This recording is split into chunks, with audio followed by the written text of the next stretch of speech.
요한복음 6장 66절에 보면 많은 사람들이 예수님을 떠나가기도 하고 또 8장 30절에 보니까 말씀을 하시니까 믿게 되었다 이런 말씀을 하죠. 어떤 사람은 예수님의 말씀을 듣고 잘 믿고 어떤 사람은 예수님의 말씀을 들은 후에 떠나갑니다. 왜 이런 일이 있었을까? 사실은 참 위로가 되는 말씀이죠. 이 상황을 떠나서 예수님이 말씀하십니다. 예수님 말씀하시니까 얼마나 은혜와 능력이 있었겠습니까? 그런데 듣는 사람도 있었고 듣지 않은 사람도 있었다. 정확히는 오늘 본문 말씀에 의하면 말씀을 듣고 떠나가는 사람도 있었고 말씀을 듣고 믿는 사람도 있었습니다. 예수님의 대단한 말씀도 은혜가 되지 않는 사람들이 있었다니 얼마나 위로가 되는지 모르겠습니다. 설교자를 굉장히 편하게 하는 말씀이죠. 한 가지 분명한 것이 있습니다. 믿게 된 말씀이 따로 있고 믿지 않게 된 떠나간 말씀이 따로 있는 것이 아니다라는 것이죠. 떠나는 사람에게도 그리고 믿는 사람에게도 주님의 말씀은 강력했다라는 것입니다. 믿을 정도로 강하게 받아들여졌고 떠나야만 할 정도로 강하게 받아들여졌습니다. 분명한 것은 말씀은 같은데 반응이 다른 거예요. 사실 우리의 신앙은 언제나 말씀의 문제가 아니라 반응의 문제입니다. 조슈아 벨이라고 하는 바이올리니스트가 있습니다. 클래식키의 꽃미남 바이올리니스트다라는 별명이 붙어 있습니다. 기사를 찾아봤더니 스타라는 말이 붙어요. 사람들이 좋아합니다. 알아줍니다. 2007년에 한 가지 재밌는 실험을 하게 됩니다. 워싱턴 DC의 랑팡 플라자 지하철역에서 공연을 한 거죠. 단 자기가 누구인지는 알려주지 않았습니다. 평범한 차림에 야구 모자 하나 쓰고 나서 그렇게 연주를 했던 거예요. 몇 가지 걱정이 제기되었습니다. 우선은 전문가들이 제기한 건 안전 문제였어요. 이거 안전 어떡하냐. 길거리에서 이 명 바이올리니스트의 연주 때문에 많은 사람들이 한꺼번에 몰리면 어떡할까라는 거였죠. 드디어 연주를 시작했습니다. 이 바이올린은 1713년에 제작된 350만 달러짜리 스트라디바리우스 바이올린이었어요. 그리고 연주한 곡은 그가 가장 자신 있는 6곡을 뽑아서 연주한 것입니다. 그런데 당황스러운 일이 벌어졌습니다. 대부분 걸음을 멈추지 않고 자기 생각에 골몰한 채 이 사람을 그냥 연주를 지나가고 걸음을 재촉할 뿐이었습니다. 원래 그의 공연 티켓이 최소한 수백 달러 했다고 합니다. 연주가 끝났습니다. 앞에는 아키 케이스에 달러 종이지폐 몇 장이 있었고 동전 몇 개가 전부였다고 합니다. 그의 연주 자체는 엄청나게 가치 있는 연주였죠. 공연이었습니다. 그러나 그 가치를 만든 것은 사람들의 반응이었습니다. 예수님의 말씀은 그 자체로 엄청난 가치가 있죠. 그러나 그 가치를 누리는가 누리지 못하는가는 반응이었습니다. 그래서 신앙은 반응입니다. 어떻게 반응하느냐에 따라서 불신앙의 길을 가기도 하고 떠나는 길을 가기도 하고 또 참신앙의 길로 가기도 합니다. 왜 반응이 달라질까?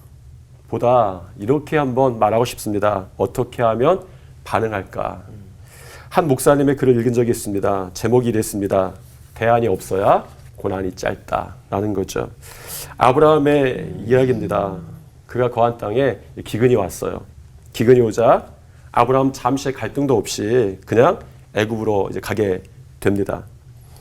한 번쯤 하나님께 물어봐야 되는데 그렇지 않았어요. 성경에 보니까 애굽에 가고 하나님 빼고는 모든 방법을 다 간구합니다.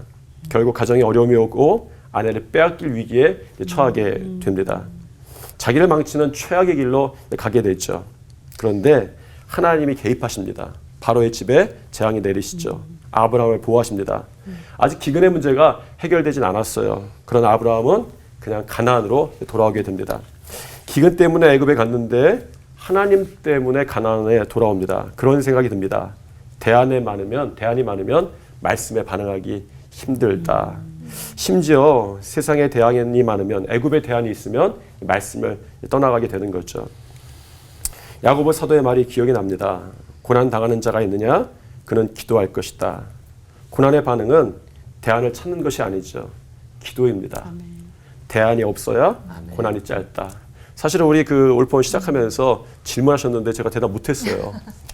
제가 사실 질문하는 과정 가운데 제가 다른 대답을 생각을 하고 있었습니다. 그런데 진짜 그 대답이 정답이 아니라는 사실 알고도 정답을 찾지 못하는 거예요. 얼마나 제가 부끄러운지 모르겠습니다.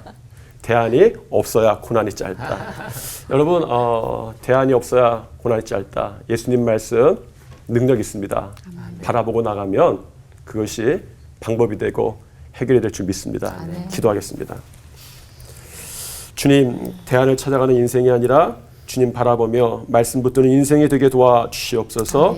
예수님 이름으로 기도드립니다. 아멘. 그러면 그 한 끗 차이 때문에 과연 예수님을 믿는 사람들, 저희 같은 사람은 우리는 왜 예수님을 믿는 걸까요? 뭐 때문에?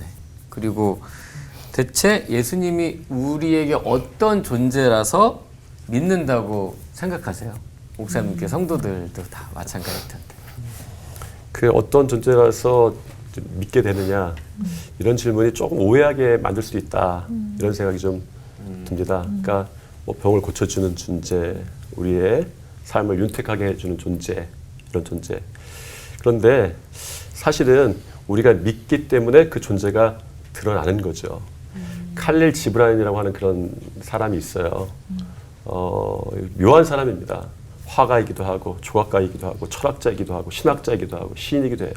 그분이 쓴 예언자라고 하는 책이 있습니다. 20세기에 영어로 출판된 그 책 중에서 성경책 다음으로 가장 많이 팔렸다. 알려진 그런 책인데 이분의 얘기 가운데 참 재밌는 얘기가 있습니다. 경험보다 믿음이 더 빨리 진리에 도달하게 한다라는 거예요. 그래서 사도 바울 같은 경우에도 자기의 육신의 가시가 있는데 자기의 육신의 가시를 고쳐질 어떤 존재를 찾은 것이 아니라 존재를 믿으니까 이 고난의 의미가 찾아진 거죠. 그래서 저는 아마 그 우리 질문이 처음에 어떤 존재인지 나에게 그렇게 질문을 시작했다가 점점 더 믿음이 성숙하면 우리 믿음이 그 존재의 진짜 모습을 드러나게 해준다. 말씀을 따르는 것도 그런 것 같아요. 정말 그 믿음이 있으면 그 말씀의 존재가 진리가 이제 드러나는 것이겠죠.